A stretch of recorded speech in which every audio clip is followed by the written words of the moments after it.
ნამდვილი მოხსენების ათეული გახლავთ ჭეშმარიტი რწმენა და ქრისტიანული ეთიკის საფუძვლები. ანუ ზოგადად ახლა როდესაც ტერმინ ქრისტიანულ ეთიკას ვახსენებთ, ცოტა იყო შედგენილი და ხელოვნურია. ასეთი რამე წმინდა მამათან ნაშრომებში, რომ ცალკე ეთიკა და მას თალკე ეთიკა იყოს გამოყოფილი და ის აღქმული იყოს როგორც ქრისტიანული ეთიკა, ასეთი რაღაც არ არსებობს.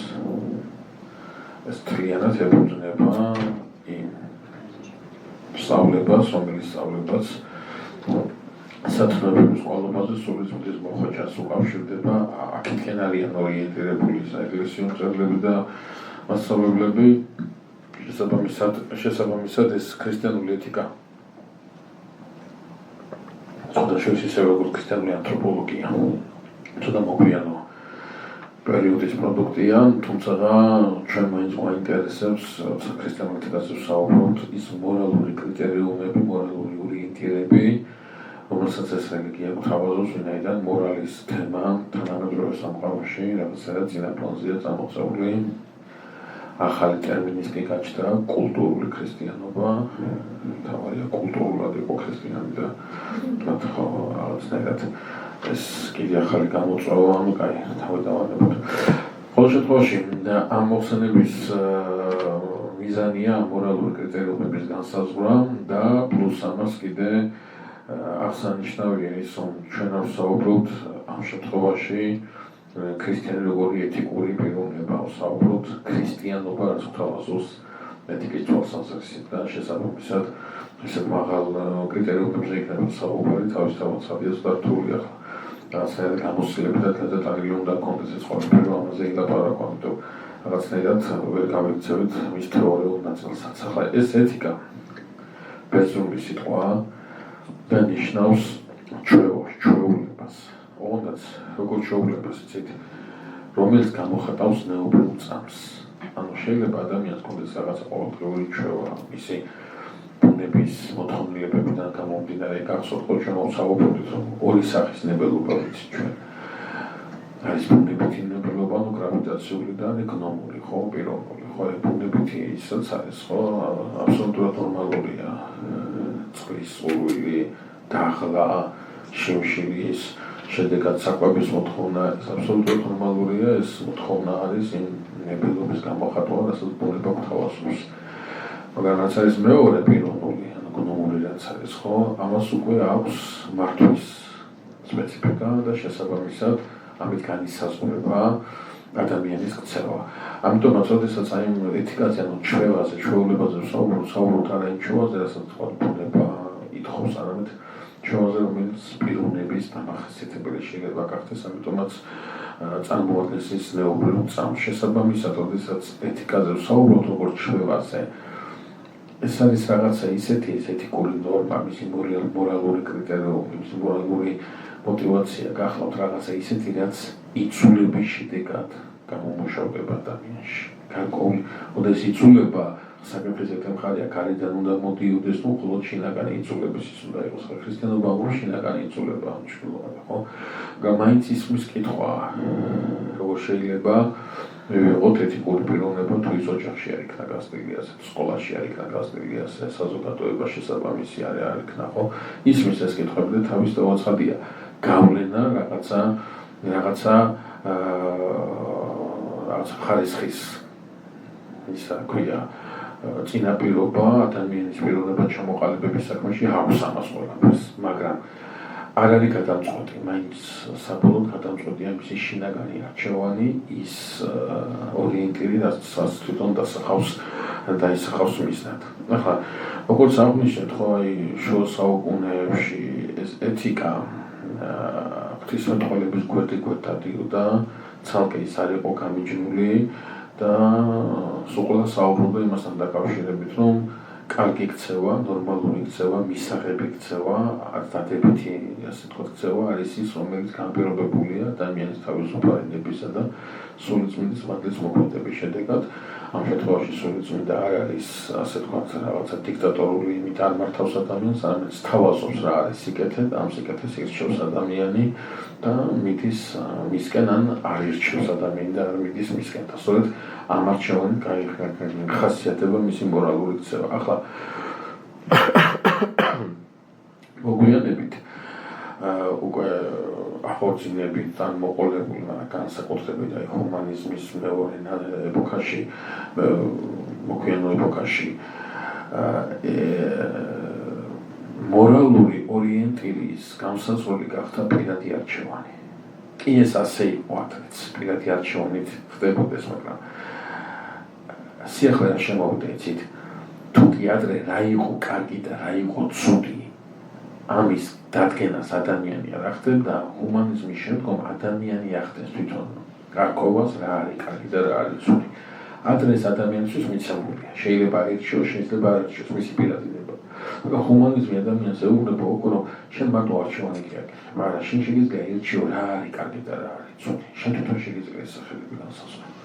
და შესაბამისად ადამიანი უკვე იწყებს თავისი მორალური ორიენტირების შეკრებას, ამბობს, აი ეს აქციელი, შეიძლება იყოს კარგი. ამაზე ამბობენ, ადრე ამბობდნენ, რომ ცუდი იყო, მაგრამ ადრე არ ჰქონდათ, ასე ვთქვათ, შესაბამისი შეხედულება, სხვანაირად განშიგდნენ, აი პროგრესული მშენობა მე მთავაზობს, რომ ესაც ადრე სიცოცხლე იყო, ახლა არის აბსოლუტურად მისაღები და აბსოლუტურად კარგი, რატომ? იმიტომ რომ გაზომავს სხვანაირად, ის აღარ ზომავს იმ საზომით, რა საზომითაც ადრე სიკეთე იზამებდა, ახლა ის ზომობს იმ საზომით, რა საზომით თვითონ ჭირდება. აი ეს სიახლე შემოვიდა. გაჩნდა საჭიროების მიხედვით განსაზღვრელი საზომი. ამიტომაც მორალის კრიტერიუმი პირადი ინტერესები გახდა. ჩემ პირადი ინტერესებს თუ შეესაბამება კარგი. თუ პირადი ინტერესებს არ შეესაბამება, მაშინ შეიძლება ეს არ ვსარგებლო. შეიძლება არც უმჟელო, არც ვთქვამაზე ცუდი და კარგი, მაგრამ ყოველ შემთხვევაში მე თუ შემაწყობს, მე თუ ხელს მაძლევს, ის ცუდი რატომ უნდა იყოს, არ ხდება მისი სხვადასხვა საშუალებებით გამართლება. ხოლო დღემდე ეს გამოდის, რომ აი გახსოვთ თემურისთან მქონდა საუბარი პოსტმოდერნიზმზე და ამაზე, ხო, პოსტმოდერნიზმის ხასიათება აი ამ საზომებით. ვიღაცა ამბობს, რომ რატომაც არ უნდა იყოს ორგანოების გაყიდვა, ხო? ადამიანის ორგანოები იმას აღარ ჭირდება, ხო, ის ვერ მოიხმარს, ვისაც მოიხმარს, იმას რატომ უნდა იყოს ეს ცუდი. და ისმის, აი რაც ადრე მიუღებელი იყო ტექნოლოგიურმა წინსვლამ, სხვა კითხვები შესთავაზა ადამიანს და ის წვეთს არა იმის მიხედვით, არა იმ საზომის მიხედვით, რაც სულიერ სიკეთეს და სულიერ სიცოცხლეს ახასიათებს, არამედ იმ საზომით, რა საზომით უფრო პრაგმატულია, უფრო პრაქტიკულია და უფრო მარტივად გადასაწყვეტია, ხო, რაც უფრო მეტად სარგებელს მომიტანს, როგორც აი მატერიის მქონე არსებას. ახლა რა არის ძალიან საინტერესო? საინტერესო გახლავთ მეგობრებო ის, რომ სწორედ ამის განვითარების შედეგად თქვათ აი მაკიაველი ითქვის, რომ პოლიტიკა ეს არის ძალა და საშუალება. ამ შემთხვევაში უნდა მორალი გადადო გვერდით და პოლიტიკა შენთვის უნდა გახდეს ძალა და საშუალება იმისათვის, რომ მოიპოვო ფული და ავტორიტეტი. ამას მარტივად ამბობს. მისთვის ეს მორალური კრიტერიუმი სრულიად დამაკმაყოფილებელი. ახლა ჩვენთან ისმის ასეთი კითხვა, რა არის მაინც ის ნიშნული, რის შედეგადაც ხდება მორალური ორიენტირების ცვლილება საზოგადოებაში, ხალხობაში. წმინდა წერილი ძალიან საინტერესო მსჯელობას უთავაზობს ამასთან დაკავშირებით.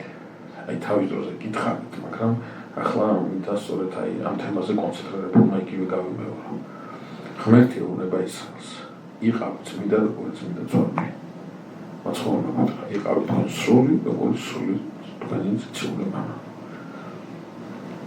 ოდით ეს წინადება გავყოთ, აი როგორც მაშინ კიდევ ერთხელ გავიხსენოთ, გავყოთ შუაში. ხო, რატო ამბობს ღმერთი იყავით თქვენ წმინდა და არსობს ეტელს, ამატებს როგორც წმინდა ძმები. რატო ამბობს მოცხოველი იყავით თქვენ სრული და აქ არსობს ეტელს, აქ როგორც თქვენ ციცული მამა სრული. აი ეს წინადება პირველ ნაწილში რა დასრულებული ყოველივე შემთხვევაში, მაგრამ იყავით თქვენ წმინდა და დაესვა წერტილი, მაშინ ის ადამიანს უტოვებს სივრცეს. აი შედაც მიგაჩნია, რომ არის წმინდა, აი ეგეთი გახდი და წმინდა იქ. როდის შეიძლება ადამიანი გახდეს მამასავი წმინდა, ვერასდროს პასუხი არ იმართება, ვერასდროს გამორიცხული. აბა რაზეა საუბარი? საუბარია რამე უტოპიაზე, არა როდესაც ღმერთი ამბობს, ჩემსავით ეკავი წმინდა, გვაძლევს სასწაულს, მიმართულებას. რას ნიშნავს სიწმინდე? ამაზე გველაპარაკებ. ანუ არის რაღაცა, რაც სიწმინდესთან წინაყარობის საშუალებას მაძლევს და არის რაღაცა, რომელიც აი ამისაგან შორს მაყენებს დისტანციაზე, მათ დისტანციაზე მაყენებს და შემდგომ საერთოდ მიკარგავს. აი ადამიანის ტრაგედია, ადამიანის ასე ვთქვათ, ცოდვის ეთიკური პრობლემა დადის აქამდე სწორედ. გახსოვთ ჩვენ ამაზე რამდენჯერ ვერქვი და კიდევ ერთხელ გემეორებ. ადამი რასაც აკეთებს, არ აკეთებს, იმიტომ რომ ღმერთს დაუპირისპირდეს. პირიქით, ღმერთთან ახლოს მივიდეს, ამიტომ აკეთებს. მაგრამ არჩევანია და სწორი. არასწორი გაზომა. მოდით კიდე გავიხსენოთ, რას ნიშნავს არასწორი გაზომა. ხო? მოусმინა ალტერნატიული სიკეთის შეთავაზებას, ანუ არის ორი სახის სიკეთე. სიკეთე, რომელიც არ უკვლევია ადამიანს, მიეცა და სიკეთე, რომელიც ამ მოცემული სიკეთის ალტერნატიულ გზაზე გაჩნდა. ერთი სიკეთის წყარო ღმერთია, მეორე სიკეთის წყარო ქმნილება. აი ეს ალტერნატიული სიკეთე აღმოჩნდა მისთვის მორალური კახის წყარო. დაეცა. ძალიან ძიმე მდგომარეობაში მოექცა. პრობლემა რაშია? მე თქვენ თავის დროზე თუ მოსწრები გითხარით. ეს ტერმინი წმინდა გრიგოლ მოსალს შემოაქვს ეს ტერმინი. ადამიანი მოექცა ილუზიაში. ილუზიაში და ამ ილუზიამ განსაზღვრა მთელი მისი მორალური ორიენტირება. გადადგა ის ნაბიჯი, რომელიც არ უნდა გადადგა. ანუ ილუზია მას შეუქმნა, რა ილუზია შექმნა ადამიანს.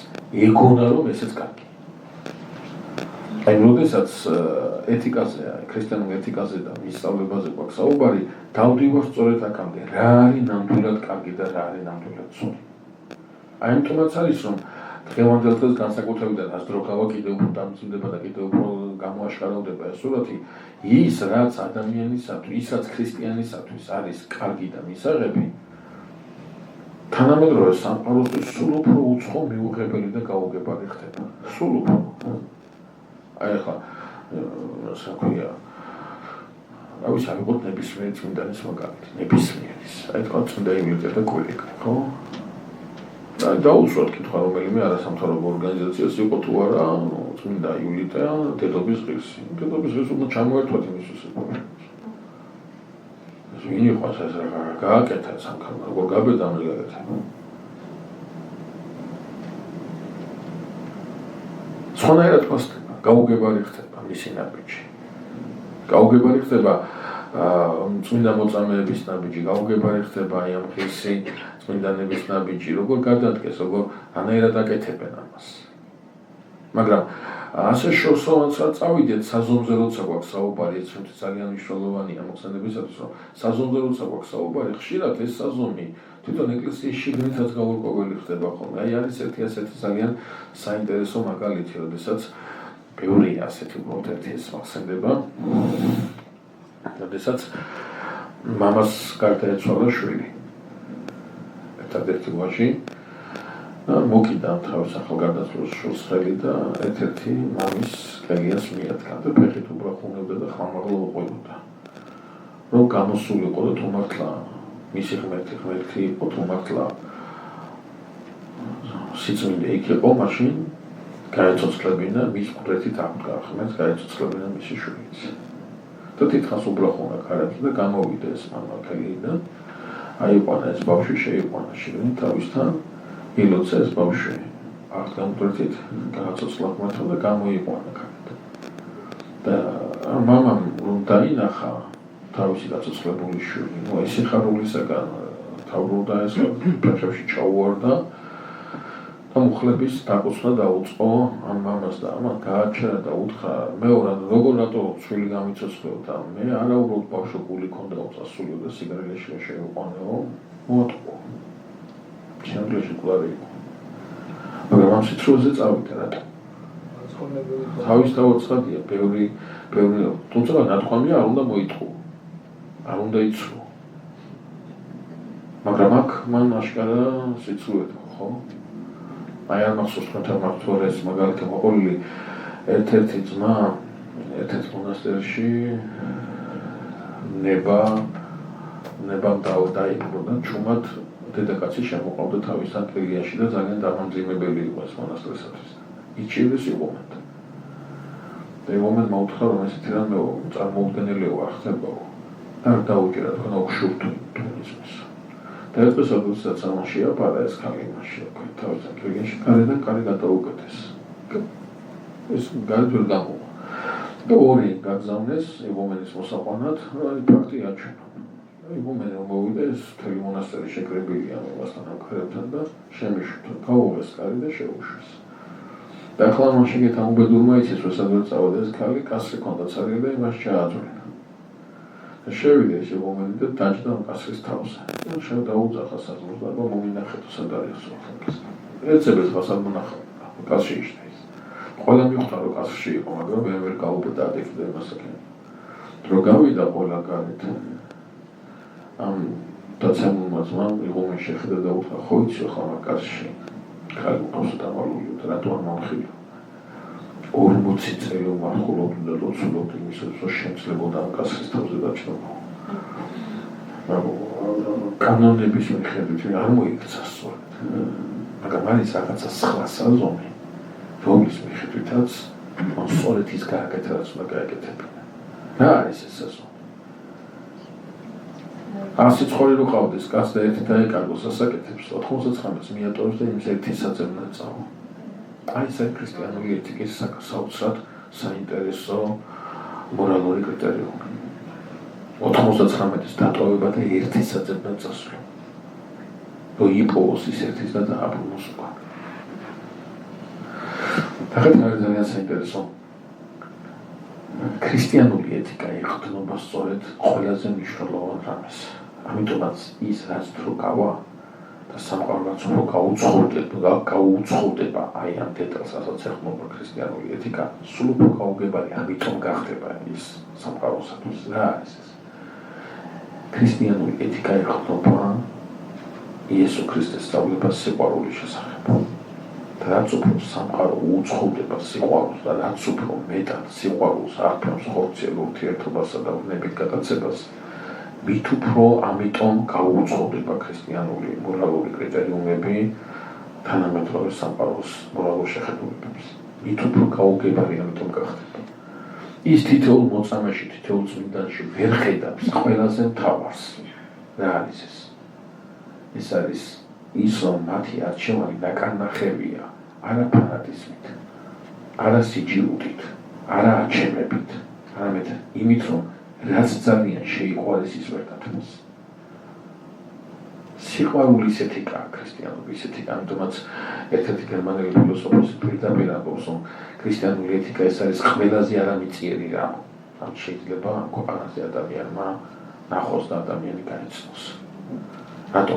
იმიტომ რომ ის არამიწიერი არა მარტო თავის ისწავლებით, არამედ ის არამიწიერია, იმიტომ რომ არის ზენაციონალური და ზესოციალური.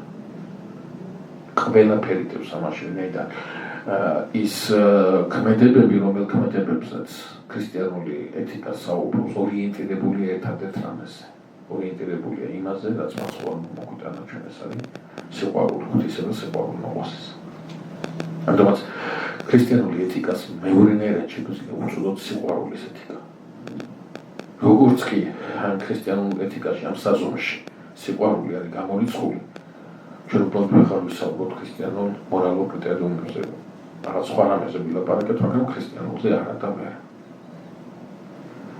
ამიტომაც ძალიან საინტერესოა და ძალიან მართლა არამიწიერია ამას თუ დავაკვირდებით ეს მორალური კრიტერიუმები, როდესაც მოусვათ მათ ცხოვრებას, რომელიც ასეთ რაღაცას ბრძანებს. რომ უნდა შეიყვარო შენი მოყვასი, როგორც შენი თავი. მსმენელები, ვინც მათ ცხოვრებას უსმენდნენ. იქ გახსოვთ ერთი შეეკითხება, ვინ არის ჩემი მოყვასი? ამას სპეციალურად უსვამს ამ კითხვას. სპეციალურად უსვამს ამ კითხვას, ვინაიდან იესო ნაზარეველში ხედავენ იმას, რომელიც მოყვასში აშკარად სხვა რამეს გულისხმობს. იმდროინდელი იუდეველისათვის მოყვასი იყო იუდეველი. ოღონდ ყველა ისიც ყველა ამიტომაც მაცხოვარ შეგნებულად მოყავს იგავი მოწყალე სამარიტელის შესახებ. სამარიტელები ვინ იყვნენ? აი თანამედროვე ისრაელის უხრო წარმოვიდგინოთ. ჩრდილოეთი იყო გალილეა, შუაში იყო სამარია და სამხრეთით იყო იუდეა. ეს სამარიტელები როგორი იყვნენ? აი ყველაზე საძულველი ტერმინი იყო სამარიტელი. ყველაზე საძულველი, აი ვერ იტანდნენ ერთმანეთს. აი როგორ ვერ იტანდნენ? აი გახსოვთ მაცხოვარო სამარიტელ დედაკაცს წყალს თხოვს. ამას გავუკვირდება შენ. წყლის მიწოდებაც კი გამორიცხული იყო. ეს გამორიცხული იყო აბსოლუტურად. აი დედის გინებას გადაიტანდა იმდროინდელი იუდეური, მაგრამ სამარიტელი ხარო როგორ თავში დაგხვდა. იმდენად შეურაცხყოფილი. აი გახსოვთ მაცხოვარს ეუბნებიან, რომ მეშმაკია შენთან სამარიტელი ხარ, შენ ძალიან დიდ შეურაცხყოფას აყენებ მაცხოვარს მასით. თუ დააკვირდებით, ახლა სამის თემა არ არის, სხვა რამის თემაა, თუ დააკვირდებით. მაცხოვარი ჩუმადა, როდესაც პირადად მას ეხებიან. მოდის შეეხებს, მოდის იწყებს პოლემიკას, მოდის შეეხებს პოლემიკას, როგორც მამა შეეხებიან. აი მამაზე თუ იტყვიან შეიძლება პოლემიკა, იმას თუ ეხებიან ჩუმადა. ეს ძალიან საინტერესო მომენტია, სხვა რამის თემა არ არის, მაგრამ უბრალოდ დავუკვირდეთ, რომ ეს სულიერი სიძლიერე, როგორ თევსანს თავდაპირველობაში, რომ ჯვარზე აყვანასკი შეუძლია, იქაც ჯვარს გადაკატანინებს, აი ეს სიმდაბლე იმდენად მნიშვნელოვანია. კარგი, დავუკვირდეთ ჩვენ იმას მაცხოვრის იგავს მოწყალე სამარიტელის შესახებ. და ამბობს ასეთ რაღაცას, რომ აი სამარიტელი იცით ხო ეს ამბავი, ხო სამარიტელი აბაზაკებენ მასაკრეს, გაიარა ხუდება შეხედა, გაიარა ლევიტელმა შეხედა და ვიღაც სამარიტელმა მოკიდა მკაცხელი და იმას საქმე რა ქვია, უპატრონა, უყონალა, იქ მიხედა და ეს ხუდელი ვინ იყო, გასაგებია ხო სასულიერო, ეს ლევიტელი ვინ იყო, იცით, ლევიტელი იყო ტაძრის მსახური, სასულიერო არ იყო, მაგრამ ტაძრის მსახური იყო.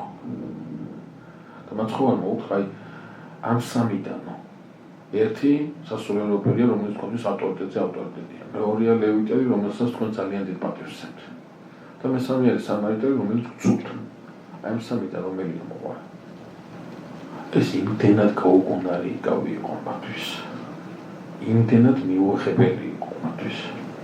რომ ძალიან ძიმედ მოხდა იმის აღიარება, რომ ამ სამიდან მოყვასი არის აი საძულველი სწორედ. სამარიტელი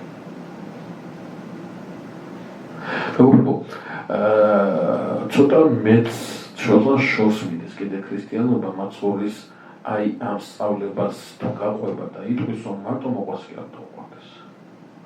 თელს უნდა უყვარდეს. და ხაი ისმის ხოლმე კითხვა, წელი მიყვარდეს კი არა, ოჯახის წევრებიდან ხოლმე. ჩვენდა გადამიყვარდა. მტელ ხასოკიერთი ამბობს რომ როგორ იცი ამბობენ ხოლმე რომ ის არა ქვია თითქოს და ძალიან გამიწიერებული საქვთ ამის გააზრება, რომ თითქოს და მტერი გიყვარდეს ნიშნავს, რომ სამაგირო არ გადაუხადა და პატივს სცემდა, არ არის. მაცხოვარ პირდაპირ უნდა გიყვარდეს. და ქრისტიანობა სვამს კითხოს. თუ კი მე ვამბობ მიყვარს. მართლა მიყვარს თუ ტრამპი არ გრძელდება ჩემი სიყვარული და იფარგლება რამით. თუ იფარგლება, მაშინ არ მიყვარს, რაღაცაში საჭიროებებს ხედავ, სიყვარული ეს ესეთი რაღაცა, სადაც საჭიროებები არის მკვდარი. სიყვარულის დროს მე მივდივარ სიკვდილზე. თუ სიყვარული აბსოლუტურია, მაშინ მას საზღვარი ვერ ექნება. ის ვერ გაჩერდება ოჯახის კართან, ზოგის კართან, ძმაკაცის კართან, სიტყვაზე ვთქვათ, ვიღაცის კართან მჭირდება. რაღაც მეტია, ვიდრე მჭირდება. და როდესაც ადამიანს უყვარს, ხდება მსახური ამ სიყვარულისა და ამ დროს ქრისტე გვეუბნება ჩვენ, თუ მართლა ამბობ რომ გიყვარს, მაშინ შენი სიყვარული ვერ შემოიფარგლება, იცრდება მტრებზეც. ასეთი ამბული სიყვარული. და ისმის კითხვა, აი შემდეგ საკითხზე, შემდეგ თემაზე რა დავდივართ, და ისმის ასეთი კითხვა, ძალიან საინტერესო კითხვა. როგორ უნდა შევუყვარო მტერი? რანაირად უნდა შევძლო ეს? ახლა გესმით ხო ეს ადამიანური ძალებისთვის აბსოლუტურად მიუღწეველია. სხვა საზომი. მაცხოვარი მოსას სიტყვებს. ვისაც უყვარს მამა, დედა, ძმა და ჩემს მეტად ის ჩემს არ. ასაბობს მაცხოვარი. დედა და მამა გიყვარდათ, რომ გამორიცხული ხომ მთელი მისი მოძღვრება თუ ის უყვარულზეა, ის იწყება სწორედ დედა და მამისაგან, ხო? არა მაცხოვარი ამ ასეთ რაღაცას. თუ არ შემიყვარებ მე ვერ შეიყვარებ მამას, დედას, ძმას, დას.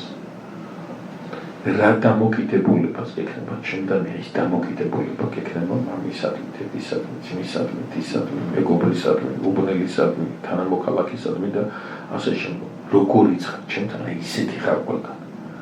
უბრალოდ ჩემთან როგორიც ხარ ამას ვხედავთ მარტო მე და შენ. და სხვასთან როგორიც ხარ ამის დანახვის საშიშროება რომ შეიძლება დაინახოს სხვამაც და ამიტომაც რაღაცებისაგან თავს იკავ. რაღაცებისაგან რაღაცას არ ბედა რაღაცის საშუალებას არ აძლევ შენ თავს აბა. სახლში რო იყურება, ვერ იყურება გარეთ. რატომ შეგეფერება, რაღაცა ლაიქები არ გექნება Facebook-ზე და მთელი ამბებია, ჩამოვარდება შენი სოციალური სტატუსი. თავს იკავება. არასდროს არ გიგონიათ ასეთი რაღაცა ვიღაცა კაცზე, ვიღაცა ადამიანზე. მე მომსვლია მაგალითად რომ ამან ეს როგორ გააკეთა. წარმოუდგენელი ამან როგორ გააკეთა და ძალიან მარტივად. უბრალოდ შეხვდა ისეთი სივრცე, შეხვდა ისეთი ადგილი, სადაც ანთავიაში იკავა და დარწმუნებული იყო რომ მიშინა გასამყაროს სიკვდილსავენ დაინახავდა ფსიქოლოგიაში არსებობს ასეთი ეს არა ქვია ძალიან საინტერესო ის არის ის ფსიქოლოგია. დანაშაული ფსიქოლოგია, დანაშაულს ყველაზე მარტივად მაშინ ის ადამიანს დარწმუნებული რომ ვერ აღხედავს. მარტო. აი თუ ბოროტმა დაარწმუნა ადამიანი რომ მარტო ამ შემთხვევაში მათისაგანაც. ნებისმიერ ბოროტებას წაიმოს. ამიტომაც აი ძალიან მნიშვნელოვანია რომ როგორ უნდა შევძლო მტრის სიყვარული. ეს მტრის სიყვარული ვერ შედგება რაღაცა იმით ვარჯიშებით და რაღაცა ფსიქოლოგიური ტრენინგები და გამორიცხული აქამდე ნამდვილ სიყვარულზე რომ ხვიდე მასშტაბური უნდა მოხვიდეთ შენთან. აი ჩემთან როცა ხარ, გულ გაგძალა შეიყვარო შენი ტექსტი. ამის წინვალი მაგალითი არიან მოციქულები რომლებმაც წოდება შეიცვალეს. და ის წმინდანები რომლითაც დღევანდელ დღემდე გვიგვიხსნა რაც უფრო გავა კიდევ უფრო გასაკვირველი და კიდევ უფრო გაუგებრები გახდებიან. ამიტომაც როდესაც ჩვენ ქრისტიანული ეთიკაზე გვაქვს საუბარი, რომელსაც იმავდროულად უწოდეთ სიყვარულის ეთიკა, მისი ქმედების მორალური კრიტერიუმი არის არა ის სხვა როგორ შეაფასებ შენს ნაბიჯს. არამედ ეს ნაბიჯი, ეს სადაგება თუ არა იმ სიყვარულს, რომელიც სიყვარულის მოიტანა ქრისტე. ამით იზომება.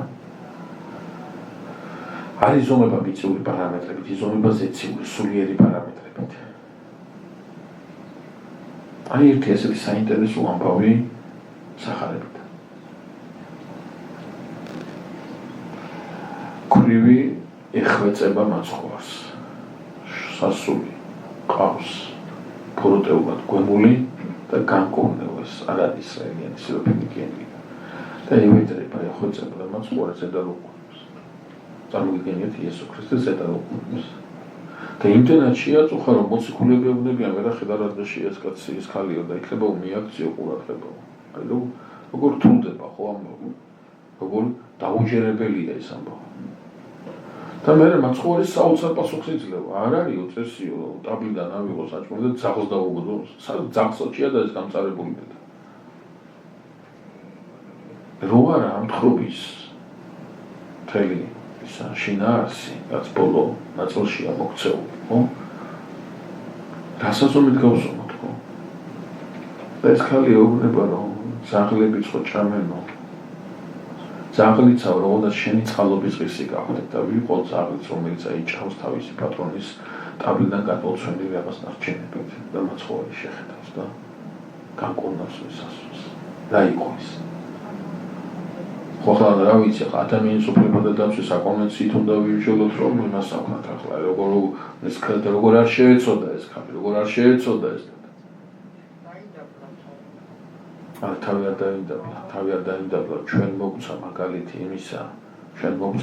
იმისა რამდენად მძიმე მდგომარეობაში შეიძლება იყოს ადამიანი და ღვთის წყალობას მაინც ყოველთვის უნდა ელოდებოდეს ის აუცილებლად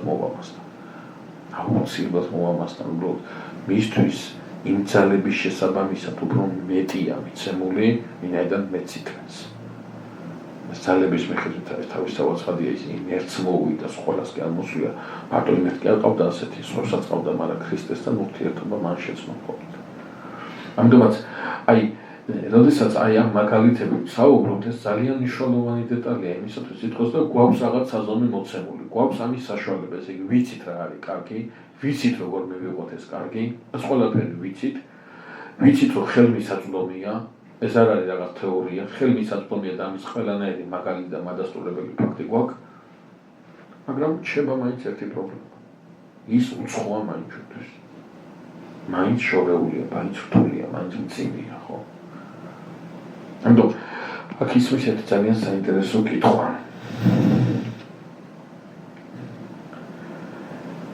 ილუზიაში ჩამოყრილი ადამიანი, როგორი ადამიანია სინამდვილეში? აი ეს გამორიდებული ყალბი მორალური კრიტერიუმების მიმღებელი ადამიანი სინამდვილეში ამ ადამიანის რელიგიური მახასიათებლები რა არის? რა სცემს ის თავს? ჩვენ ამ დღეს განმავლობაში რომელზეც ვსაუბრობთ, ხო? მას აქვს წარმოჩენილი თავისი წარმოსახვითი ღმერთება. ზოგმერც ქვია აქვეყნული კეთილდღეობა, ზოგმერც ქვია აქვეყნული კეთილდღეობა, ზოგმერც ქვია შემოსავლიანი სამსახურის დაწყება, ზოგმერც ქვია რაღაცა კარგად გათხოვება, კარგი რა არ ქვია. რა ღმერთი არ არსებობს. ხო? და არის ამ პატარ-პატარა ღმერთების თაყვანისა. გამუდმებული თაყვანისა. ყველაზე დიდი პრობლემა ხდება მეგობრებო მაშინ, როდესაც ამ ღმერთს ვარქმევთ იესოს სახელს. ანუ მე რაღაცა ღმერთს გამოვიგონებ თავში. და ეს ღმერთი რაღაცების უფლებას მაძლევს. მე ვუყურება რომ ახლა შენ სრულსრულ სამთელს უდამირჭო, მე და რაღაცებს დამიკლავ და რაღაც პატარა თანხასაც შემოიტან რაღაც ამბავში, ხო? კიდე თუ მეტი გინდა და შენს კაბინეტს გამოჭედა ხატები, მე შეგიძლია კარიერისათვის რაღაცები იკადრო ხასიზოს ხოთო. და მყავს ეს ღმერთი და ამას ვარქვევ იესო ქრისტეს. რატომ ეს ღმერთი რაღაცას მიკრავებს რა? ეს ღმერთი რაღაცას საშუალებებს მოაძლევს. რაღაცა მორალური კრიტერიუმი რაღაცა დავსახე და ჭირდება ღმერთი, რომელიც ამ მორალურ კრიტერიუმს გაამართლებს. ანუ ჩემს მორალურ ორიენტირებს ვადგენ არა ღმერთის მიხედვით, არამედ ღმერთს ვადგენ ჩემი მორალური კრიტერიუმების მიხედვით. ღმერთს ვიგონებ. ეს არის ილუზიის მთელი სიმწარე. ადამიანს ეს მოუვიდა. ადამიანს ეს მოუვიდა, სწორედ გამოიგონა თავისი რაღაცა, გამოიგონა რომ გამოგონებული მიიღო. ჩვენ მას ვისაუბრებთ. როგორ შეიძლება ეს მოხდეს? რა არის ის ხიბლი? რის შედეგაც ადამიანი, აი, საზოგადოება წავიდეს, ერი წავიდეს, აი, უნდა ის. საქმე ის გახლავთ, რომ აი ისრაელს ჰქონდა საკმაოდ ისეთი საინტერესო ისტორია, მართლა საინტერესო ისტორია და როდესაც ისრაელს აქვს დაკავებული აქტული მიწა და საოცარ სახელმწიფოს, საოცარ სამეფოს აშენებს. პერიოდულად მოსდის ხოლმე ასეთი რაღაც, რომ დაივიწყებს ღმერთს და გადავა კერპებს. აი თქვენ როგორ წარმოგიდგენიათ ახლა ეს, რომ ორ შაბათს დაიძინებს იმდროინდელი ისრაელიანი, სამ შაბათს გაიღვიძებს და ეთქვეს აბრაამის ღმერთი არ არსებობს, ბაალია ღმერთი. ასეთ რელიგიურ ტრანსფორმაცია არ ხდება, არ შეიძლება ესეც. რაღაც პროცესია, რაღაც პერიოდია, თორე ახლა თქვენ როგორ ფიქრობთ ახლა სოლომონმა კერპები რო დადგა იერუსალიმში, მართლა ჯეროდა რომ ის ღმერთი იყო? რაღაცა მოხდა სოლომონში. რატომღაც დადგა ეს კერპები, რაღაცაში დაჭირდა ეს კერპები, საქმეს დაჭირდა. ისრაელი, რომელიც ცხოვრობს იმ სივრცეში, რომელიც სივრცეც ღმერთმა განუკუთვნა მას. ამ სივრცეში ის ცხოვრობს არა იზოლირებულად, არამედ ცხოვრობს მეზობლების გარშემო. უბრალოდ მეზობლები ცხოვრობენ ის გარშემო. და ეს არის ერთი კულტურული სივრცე. ერთი ენობრივი სივრცე. ერთადერთი რითაც ისრაელი თავის იდენტობას ინარჩუნებს, ეს გახლავთ ის მორალური კრიტერიუმები, რომელიც ღმერთმა კანონმდებლობაში მისცა მას. უთხრა არ იცურებ, არ იმოშებ, ცილს არ დასწავლებ, კერპებს არ გაიკეთებ, პატივს მამაშენს, დედაშენს. სხვათაშორის აი ეს პატივი ეცი მამაშენს და დედაშენს, რომ კეთილი გეყოშენ დღესდღეობით, კეთილი გეყოშენ დღესდღეობით ქვეყანას ასე და ეს სიტყვა პატივი ეცი ბოლომდე სწორად არ არის მათქონი. ეს პატივი ეცი რომ ბაბილონის ტყვეობის შემდგომ პერიოდში ასე წამოიღო მაშინდელმა ძველი ახლის ეკლესიამ უნდა ეს პატივი სემასე გაიგო რაღაცა სრულწლოვანების სასაკირო შეუცვლდებოდა წავიდოდა იერუსალიმში გადაეღწია გადასახადს დაკლავდა ცხვარს აიღებდა ხელწერილსა პატივის სამშობლებს და მე სულ სიცივი და შიმშილო გაწყვეტილიყო და ზედარ შეეხედა მას დოკუმენტი ჰქონდა რომ პატივის სინამდვილეში პატივი ეცი სიტყვასიტყვით წამოვიღოთ ნიშნავს ითვირთე ამაში ინტერპრეტაციაში თვირთვას ნიშნავს აღარ პატივის ცემას რომ წინ გაატარიან და სოფლაზე იმაზე წინ გადაიღო და ასე შემდეგ ითვირთეს ნიშნავს აი ამ შეგნებით ცხოვრობს ისრაელი ეს არის მისი ღმერთი მაგრამ დროთა განმავლობაში ხედავს ძალიან საინტერესო რამეს აი იქ მისი მეზობელი როა დიდარიც არის ძლიერიც არის განვითარებულიც არის სატაძო პროსტიტუციაც აქვს მშობელს ასეთ პატივსაც არსებს ისეთი მომხიბლავი რიტუალური კერპებიც უდგას და ყველაფერი და გაუგებარი ხდება ხოლმე თაობათა განმავლობაში ესე იგი ეს ყველაფერი თუ იმას არ ასუსტებს მე რატომ ასუსტებს პრობლემა არის სხვა რამეში და არა იმაში რომ არ ვიცრუო არ ვიმრუშო ცილი ავწამო და ასე ცხოვრობენ ისინი რა ძლიერები არის და ისრაელში შემოდის საცდური ისრაელში შემოდის საცდური მისი საცდური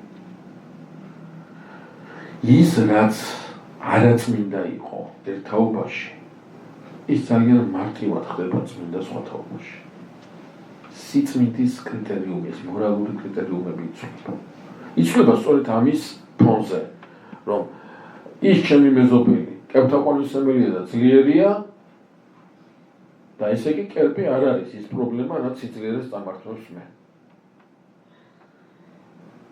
აი ფინალექსიდან გამომდინარე ხო მთელი პარადოქსულობა აი ამ რა ქვია მშენებლობაზე გახლავთ ის რომ სწორედ იგივე ისრაელს წაართმევს ძლიერებას ну რაღაცა რაც ხვას არ უნებს ისრაელს ის უნებს რაც ვისვი შეიძლება ცუდი არ იყოს ამისთვის ეს ცუდია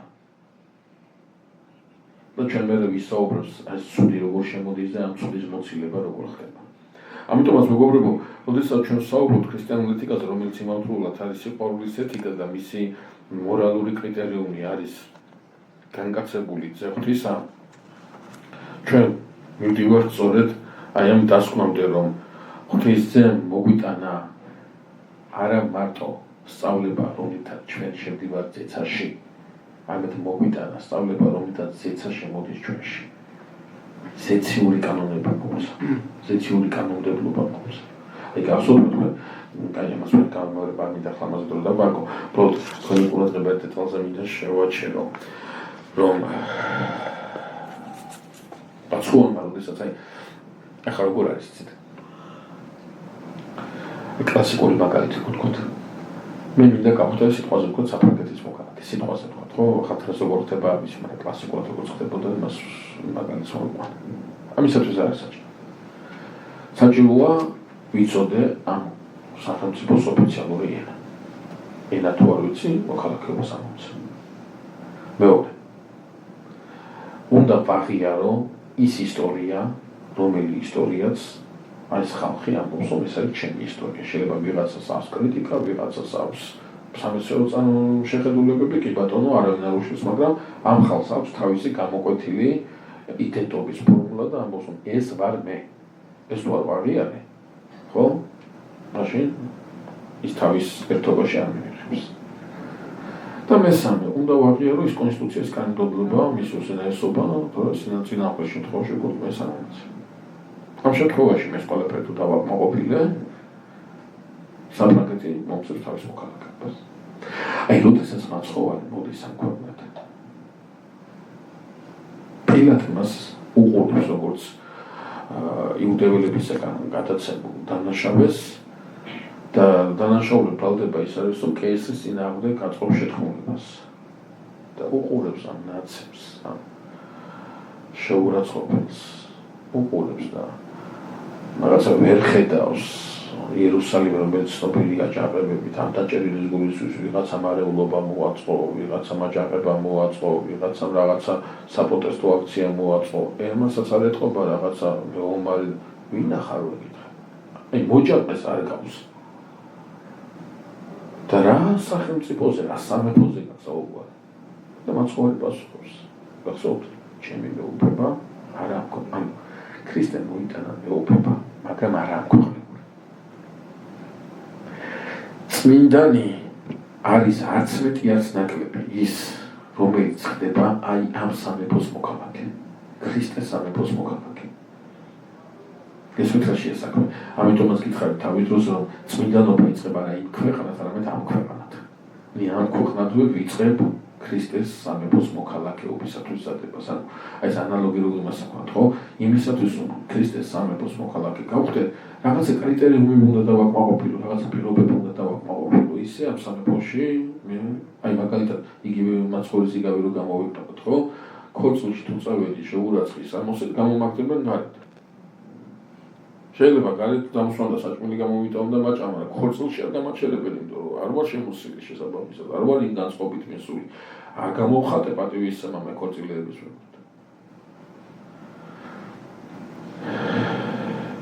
ენა, რომელიც ამ სამეუფოს სახელმწიფო ენას წარმოადგენს, ქრისტეს სამეფოს სახელმწიფო ენას წარმოადგენს. ეს არის არა ლინგვისტური ერთეული, არამედ ეს არის ბიბლიური ენა, ანუ ის სააზროვნო ენა, რომელიც ადამიანში არის ჩადებული, ჩვენ ვიცით, რომ ენა მარტო კომუნიკაციის საშუალება არ არის, ხო, ენა აზროვნების საშუალებაც არის, ხო, აზროვნების ფორმა, სულიერი ენა. ეს ენა თუ არის სწავლე, იმ სამეფოში კომუნიკაცია ვერ გექნება. დაიტანჯებ. ახლა წარმოიდგინეთ, მე რო ვიღაცამ დამსვას ბირთვული ფიზიკის კონფერენციას. ხო, ну 5 წუთი შეიძლება გაზრდოს, სოჟოხედად იქცევა იქაურობა ჩემთვის. ნუ ერთი სული მექნება, როდესაც წარმოიდგინეთ, მარადიულად უნდა ვიჯდა კონფერენციას, ხო გავიჯდა. დადო მე არ მესმის არაფერი. აი ეს ექსასופეულში ეს ენა თუ არ იცი, ის სასופეული შენ თუ ჯოჯოხეთი გახდება, ვერ მიიღე. ქრისტეს ვიღაცა ჯოჯოხეთში იმიტომ კი არ შეყავს, რომ ერთით უკეთებს. არა, უყურე დაიტანჯება, გიმნაირი არ არის და იუდა ახლა პეტრესა რო დააყენო გაგიჯდება. ვერ აიტანს პეტრესთან გოჯდომას. დაიტანჯება პეტრესთან ყოფნა არ შეიძლება. იმისი. ისტორია. მეგობრებო, არსებობს ასეთი ტერმინი. ეკლესიის ისტორია. მაგრამ იმ ისტორიას, რომელსაც ახლა მე თქვენ მიგეთითებთ, ის ეკლესიის ისტორია კი არის, ის საეკლესიო ისტორია. ანუ ისტორია, რომელიც ფაქტების გროვას კი არ გულისხმობს, არამედ ისტორია, რომელიც იმ საზომით აღსრულებული ფაქტების ანალიზს გულისხმობს, რომლის შესახებაც ჩვენ გვაქვს საუბარი, ანუ საეკლესიო საზომით, ანუ სულიწმინდის საზომით ხდება. აი რასაც თქვა ჩვენ ვცდილობთ გავაკეთოთ მათ ისტორიის კურსზე, ხო? მარტო ფაქტები კი არა, ფაქტების ღირებულებითი შეფასება. ანუ ამ ეკლესიას აქვს თავისი ისტორია. მოწამეების ისტორია, ღირსი მოღვაწეების ისტორია, წმინდანების ისტორია, სალოსების ისტორია.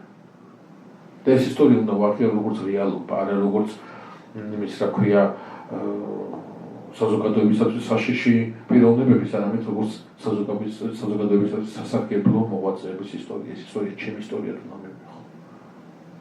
და ბოლოს კანონები. ამ სამეფოს აქვს თავისი კანონები. და ამ კანონების ჩამონათვალი მაცხოვარმა ნეტარებების თაზე მოგვაწოდა. 9 ნეტარების სახით. 9 ნეტარების სახით.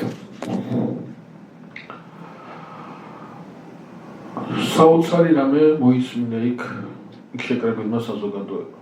ისეთი რაღაცები გაიგონა, აქამდე რომ გაუგონარი. თუ გაგარწყავენო მეორე ისეთი გაარტყიო, რომ აღარ გაგიბედოს აქამდე ეს იყო თქვა. და მაცხოვარმა უთხრა, თუ გაგარწყავენ მეორეც მეუშვია. ეს პირველად გაიგოს. რას ნიშნავს მეორე მხარეს მეუშვია?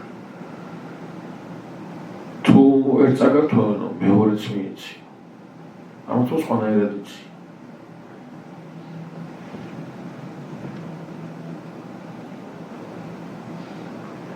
მათ ეს სახარებაში არის ნათქვამი ესეთი რაღაცა, რომ ნეტარებები თვითონ რო ჩამოდის მაცხოვარი, პირველი სასწაული, რასაც აღასრულებს, ეს არის კეთროვანი მივა და განკურნოს. მანამდე მოხდა სასწაული თუ დააკვირდებით. განკურნებამდე მოხდა სასწაული და მე გეტყვით რა არის სასწაული. აი ფილმი თუ კაპიტანი ბენგური, ძალიან კარგი ფილმია, ხო ძალიან ფილმია. ვისაც არ აქვს ნახე, ყველას ურჩევნო ნახოს. კეთროვანი ეს იყო ბიოლოგიური იარაღი. კეთროვანი და ფილმში კარგად არის. კეთროვანი იყო სოციალური გვამი. ცოცხალი იყო ბიოლოგიურად, მაგრამ სოციალურად იყო მკვდარი. კეთროვანები ერთად ცხოვრობდნენ, იმათთან შეხება აბსოლუტურად გამორიცხული იყო. სხვადასხვა კეთრი არსებობდა, სხვათა შორის კეთრის სახე მარტივად არსებობს და სახლის კეთრიც და ასე შემდგომ სხვა დეტალები ის, მაგრამ კეთროვანის გამოჩი კეთროვანი იყო იზოლირებული მთლიანად. აი, მე იყო კეთროვანის დანახვაც არ შეიძლებოდა, აქ დანახვაზე არ იყო პრობლემა და მე შემოვიდა სწავლება, რომ თვალის აი ის არეალშიც არ უნდა მოხდარიყო ხედულობის არის გაუცნობლებას იწვევდოს. ეს ისა ქვია საკულტო შეხედულება სხვა სათავეა გამართავინავად. გაიბენგურშია კარგად ხო? შორიდან ესვრიან. ვინმეს თუ პატრონი ყავდა და ეს გაბედავდა და იმ ადგილას მივიდა და ოღონდ კეთროვანები იყო იმ ადგილას არა შორიდან უნდა ესროლა ტანსაცმელი და საჭმელი, ხო კაი თუ არა და ცოცხალდებოდნენ და ერთმანეთს ერეოდნენ და არჩევდნენ საშინელება იყო. ბიწაზე იყო ჯოჯო. და მაცხოვარი რო ჩამოდის ნეტარებების შთიდან. ეს კეთროვანი მიდის ქრისტესთან. და არავის არ უჩდება შიში და სიძულვილი იმისა, რომ კეთროვანი მიუახლოვდა. აი იქიდან წამოსას. მსმენელებში მოხდა სასწაული. გესმით ამ კეთროვანთან, კეთროვანთან ხდება მე სასწაული თავისთავად მსმენელებში მოხდა სასწაული. რაღაცა ისეთი მოისმინეს, რაღაცა ისეთი გაიგეს. რაც ჯერ მათთვის ის იყო, ისინი რას ისვერდნენ, ისე და 24 საათი სახარებაში არის სხვათა შორის მითითებული. 24 საათი ფარისევლები, სადუკევლები, ესენი 24 საათი ღმერთზე და მესიაზე ელაპარაკებდნენ. აი 24 საათი. აი არაზოს დაგინახავთ, რომ მაგალითად შეხვედრია ხშირად. არიან ხოლმე და ყოველ სიტყვაში იტყვიან ხმათი როგორც ინერვებს, ხმათი როგორც ინერვებს. და იქ პურისტში მე თუ გადაუსვო შეიძლება ტვინი მიასხმერდეს. ანუ ეს გაუფასურებული იყო ამათი როგორი მომაფეზრებელი იყო ამათი წესები, ამათი კუბეს უნდა გადაახდე და იმას შორიდან შემოუარო და იქ ფეხი არ დაისვევ. აი როგორი იყო ძილი იღლებოდნენ ამათი სიმართლე. თან ერთად ყოველდღე უმეორებდნენ რაც იცოდნენ, ამას აი უღეჭავდნენ და უღეჭავდნენ მაცხოვარმა რაღაცა ისეთი უთხრა, რაც არ ქონდათ გაგონილი და ვერცხდებიან, აი სულ უნდათ მისის მე. რატომ რომ მადრიანემ სულს ეხებოდა მისი სულს ეხებოდა გულში შედის მისი სიტყვები, სულს ეხება მისი სიტყვები, სხვანაირი სიტყვები. და ნახეთ რა არის საინტერესო ამ კანონმდებლობაში. ნეტარიყვენ, ანუ ჩვენს ენაზე რო გადმოვიტანოთ, ხო, ბედნიერები იქნებიან ისი. და ნახეთ ქრისტე ბედნიერებას რაში თავაზობს. ბედნიერი არის ის, ვინც არის გლახაკის სული. ბედნიერი არის ის არის გლოვარი თავისუფლება. ბედნიერი არის ვინც არის მშიერი და მწყურვალი დევნული სიმართლისათვის. აი ამაში ყოფილა ბედნიერება. აი ამაში არის ბედნიერება. მე ბედნიერი ვარ თუ კი რაღაცაზე გლოვობ. მე ბედნიერი ვარ თუ კი სიმართლისათვის მშია და მწყურვალი. მე ბედნიერი ვარ თუ კი სიმართლისათვის ვიდრე სხვადასხვა სიმართლისათვის დევნა განსაკუთრებით დღეს და განსაკუთრებით ჩვენს ქართულ იმაში სიმციში ბევრმა სოციალისტთან დაახლოებულმა თეოლოგმა გადაგვითარგმნა სრულიად უცხოთ სახარებისეულად სრულიად უცხოთ ბედნიერი საქმეა ბედნიერება სიმართლისა და დევნაში ეს არის აი პოლიტიკური ტერმინი თუ ხარ და ის თუ ხარ ესე იგი ჩვენ ამ ნეტარებას სინამდვილეში სიმართლეში აქვს უცხონა მეგულისხმობა უსწორებლად საერთოდ ცხოვრება დაბრუნება რა არის სიმართლე არის აღადგინოს შენი თავი იმ მდგომარეობაში რა მდგომარეობაც სამართლიანად და რა მყოფობაც სამართლიანად მიაჩნია ღმერთს ეს არის შენი იყო სასופროზე ამისათვის დემაზია ბედნიერება და რა სიტყვაზე თქვა იქ ვიღაცა ის ინტერვიუს რომ ისმდა ტაშტაგი კრამერო რა ინტერვიუ მიეცი და მისათვის რომ გდევნია ამ ნეტარებაზე არ საუბრია ქრისტეს თავისთავად ხაბია ეს ხვაწლია და არგვას თავის ისა საქვია დაფასება უნდა მოყვაცხოს, მაგრამ ქრისტეს სახელით სულიერი ბედნიერება დაიყვანო პოლიტიკურ სოციალურ მოღვაწეობამდე სრულად გაუმართლებელი. სხვაგვარად რო ვთქვათ, ის ეთიკური ნორმები, რომელი ეთიკური ნორმებიც მოცემულია სახარებაში და ის კანონმდებლობა, რომელი კანონმდებლობა ჩვენ გვხდის იმ სამეფოს წევრებს, რომელიც სამეფოშიც ეს მორალური კრიტერიუმები აღიარებული, პირდაპირ უკავშირდება იესო ნაზარეველის სწავლებას, მის მაცხვანებელ მოძღვრებას და მის, ასე ვთქვათ, გამომწვიდველობის სხვაგვარად რო ვთქვათ, ეს არის ის ეთიკა, რომელიც არის სულიერი და არამც არ არის მწინი, არის რაღაცა მეტი, ვიდრე ამ ქვეყნად შეიძლება ვინმე გაიგოს. ამიტომაც მაცხოვარი თავის მიმდევრებს სამ რამეს ადრეს, ეს არის მთაზე დაშენებული ქალაქი, ეს არის მარილი და ეს არის სინათლე. ეს არის მარილი და ეს არის სინათლე. მთაზე დაშენებული ქალაქი რა არის? აი ეს მორალური კრიტერიუმები, რომელზეც ჩვენ ვისაუბრეთ, თუ ამ მორალურ კრიტერიუმს თავის ქცევის ორიენტირებად აქცევს ადამიანი,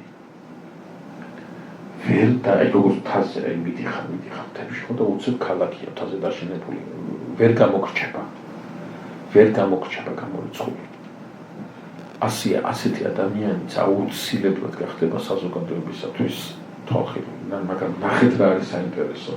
ამ მიმართებაში რა არის საინტერესო გახლავთ ის, რომ ეს ქალაქი გზავრისათვის გამოაჩინა ღმერთმა, მდგომარეობამ გამოაჩინა, სიტუაციამ გამოაჩინა. ქალაქმა კი არ გამოაჩინა თავი, არა. აქ რო დაშენებული აღმოჩნდა, მან გამოაჩინა და ღმერთი ამით გვეუბნება ჩვენ, რომ შენი გამოჩინებულობა ჩემში უნდა გამოჩნდეს. როგორც კი შენ თავს დაშენებულ ქალაქად მიიჩნევ, მთაზე დაშენებულ ქალაქად მიიჩნევ. უჩვენო თაზე დაშენებულ ქალაქად მიიჩნევ. ბოლო იქნება აუცილებლად ძალიან მძიმე. გახსოვთ თავის დროზე მე ამას გეუბნებოდი თქვენ და ახლა წმინდა კითხავთ იგივე. მაცხოვარს აქვს ეს შედარება, ხო, ორი სახლი შენდება სახლი ქვიშაზე, შენდება სახლი კლდეზე. ხო, რომელი ვერ აშენდა. აშენებით ორივე აშენდა. პრობლემა რაში არა იმაში რა აშენდა, არამედ იმაში რა დარჩა. ქვიშაზე აშენდა. ადამიანი არის ის არსება, რომელიც რასაც მოიტოვებს აუცილებლად შეასრულებს. ადამიანში ჩადო ეს ღმერთი. ამიტომ პრობლემა ის კი არ არის რას აკეთებ. პრობლემა ის არის რასაც აკეთებ, ამის შედეგად რა გეკეთება. ნაყოფი რა აქვს ამას, აი წინა ლექციაზე ვსაუბრობთ, ხო? იმ შენ პატრიოტიზმს რა ნაყოფი მოყვება. განა ეს არ არის პატრიოტიზმი, არის პატრიოტობა, შენ გული გაკეთებული, შენ გიყვარს, შენ ამისთვის აკეთებ, კი. მაგრამ ქვიშაზე აშენებ. დაინგრევა, დაილეცება, წაილეკება. თუ გინდა დარჩე, მაშინ კლდეზე უნდა აშენო. და ეს კლდი არის იესო ნაზარელი. ამ კლდეს უნდა. ამიტომაც მთაზე დაშენებული ქალაქი ნიშნავს, რომ შენ მე უნდა გამოგაჩინო, ჩემში უნდა გამოჩნდე. შენ როგორც კი შენი თავის გამოჩენას იწყებ, აუცილებლად დაასრულებ ფიასკოთი. აუცილებლად. მეორე არის სინათლე, ნათელი. ნათელს ათვისება, ნათელი როდესაც მოეფინება, ის არ არჩევს ადგილი, ზუსტად თუ დაბინძურებული, ხო, ორივეს მიეფინება ეს ნათელი. და შესაბამისად, როდესაც აი მაცხოვარი გვესაუბრება, ჩვენ გვეუბნება, რომ ის მორალური კრიტერიუმები, რომელიც მე მოგიტანე, თქვენ თავის თავში გულისხმობს, არა ვიღაცისგან გამიჩნოს, ან ყველასთვის უნდა იყოს ერთნაირი. ყველასთან ერთნაირად უნდა მიქონდეთ ეს სინათლე, ყველასთან ერთნაირად უნდა მიქონდეთ ეგ ნათელი. და შეიძლება ამასთან ასეთი კეთილი იყო და იმასთან ისეთი კეთილი იყო. ორივესთან ერთნაირი კეთილი უნდა იყო. არ შეიძლება ვინმე გწულდეს, ეს წარმოუდგენელია. ჩემთან ვერ იქნება. აი გახსოვთ სამარიტელებმა რო არ გაატარეს მაცხოვარი და იოანე და იაკობი. მაცხოვარს ეუბნებიან, გინდა ვილოცო და იმას ცეცხლში მოუწვა ქაურობა. ქრისტესო კი თქვა ეს გაკეთებლებია. ეს იონი რომელია ხო იცით ხო? მეოთხე სახარების ავტორი. სულ მეორე გიყვარდეთ ერთმანეთს, ეს მერიან მოგდა გიყვარდეთ ერთმანეთს, რომ იქ რო იყო, სოფელს ისე მოწვავდა, თვალზე გაახამხამდა. ასე არა მაცხოვარი ბუზარა. ნათელი სოფლის ბუდის და ყველასათვის ბუდის. და სინათლეს აქვს ერთი თვისება, ხო? სინათლეს გაურბის ბევრი რატო, იმიტომ რომ გამოაჩენს მას, არ უნდა ემალება. და სწორედ აქედან მესამე დეტალი რა არის ეს გახლავთ მარილი. მარილსათვისება აქვს. მარილსათვისება ჭრილობაში მოხდება მარილი, ხო? წველი, ტკივნეული, წვავს. და მაცხოვრი გვეუბნება, რომ ცოდვით დაავადებული სამყაროსათვის თქვენი სიტყვა იქნება მტკივნეული, თქვენი ცხოვრება იქნება მტკივნეული, მანხილები, იმიტომ რომ ავადმყოფიეს, ავადმყოფიეს ხალხი და იმისათვის რომ ეს ხწნილება გააგრძელოს თავისი, ვეღარ გააგრძელოს თავისი საქმე და გაჩერდეს და ეს ლოკალიზებული იქნეს, ხო? თქვენ მოგიწევთ მარილად მისვლა ამ ქვეყანაზე და მტკივნეული იქნება თქვენი ის, მაგრამ თქვენ ეს უნდა გააკეთოთ.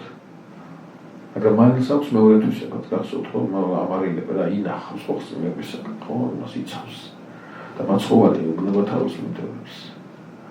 თქვენ ხართ მარილი ამ სოფლისა და შიშავს თქვენ ამარილებთ ამ სოფლს, თქვენ ინახავთ ამ ქვეყანას. ეს თქვენა, რომელიც ამ ქვეყანას იცავთ ხსნილებისაგან. თქვენში დევს ეს მარილი. მაგრამ მე გახსოვთ ამ მარილზე რას ამბობს. თუ მარილი განკარგდა, ან მარილს თუ კვეთა დაეკარგა. ის ახალ საჭირო. იმით კიდე დაგემარილებია კიდე. ხო გახსოვთ? ახალი ახლის დაკრებული რითი სრულდება. სრულდება ამბით, რომ ხსნილება მოედება მთელ სამყაროს. გახსოვთ ჩვენ ამის შესახებ როგორ საუბრობთ და ვთქვით. ის ოპოროტება გავრცელდება, ეს ბოროტების დამსახურება არის. ის ოპოროტება გავრცელდება, ეს სიკეთის ბრალია, რომელმაც ვერ შეაკავა ბოროტება. ანტიქრისტეს მოსვლა არ არის ბოროტი ბიძიების და ვიღაცა მასონების ბრალი. ანტიქრისტეს მოსვლა არის უღირსი ქრისტიანების ბრალი.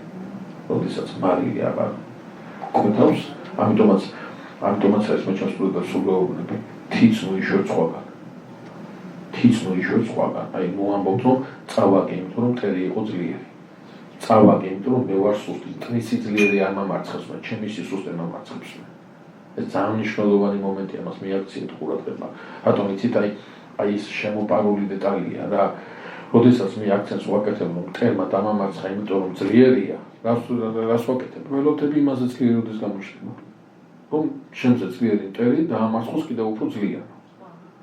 და მაგამს ხისი იმედი და მე რას აკეთებს ეს სხვა რომ მოდის.